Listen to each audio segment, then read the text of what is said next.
বিসমিল্লাহির রহমানির রহিম। সমস্ত প্রশংসা একমাত্র আল্লাহর জন্য, আর দরুদ ও সালাম আমাদের প্রিয় নবী সাল্লাল্লাহু আলাইহি ওয়াসাল্লামের উপর।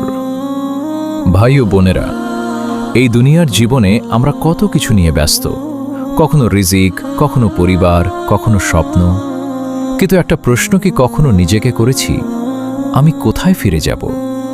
আমরা প্রতিদিন নতুন পরিকল্পনা করি, আগামীকাল কি করব সেটা ভাবি, কিন্তু কেউ কি নিশ্চিত করে বলতে পারি আমি আগামীকাল পর্যন্ত বেঁচে থাকব?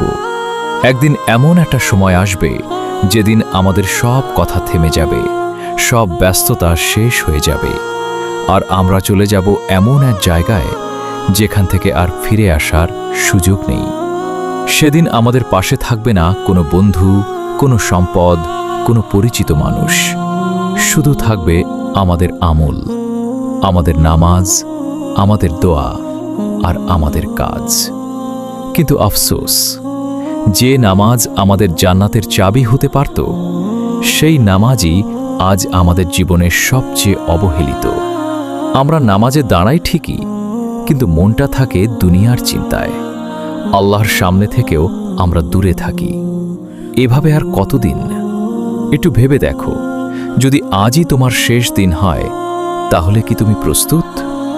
আমরা গুনাহ করি, বারবার করি, তারপর মনে হয় আমার জন্য কি আর মাফ আছে? কেন থাকবে না? আল্লাহর রহমত এত ছোটটো না। তুমি যত ভুলই করো না কেন, যদি একবার সত্যি করে ফিরে আসো, চোখের পানি নিয়ে বলো, হে আল্লাহ, আমি ভুল করেছি, আমাকে মাফ করুন, তাহলে আল্লাহ তোমাকে ফিরিয়ে নেবেন। তাই আজ থেকেই বদলে যাও। একটা নামাজ হলেও পুরো মন দিয়ে পড়ো, একটা দোয়া হলেও মন থেকে করো, কারণ আমরা জানি না আমাদের শেষ সময় কখন।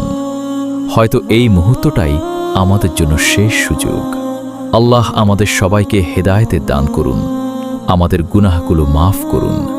আমিন।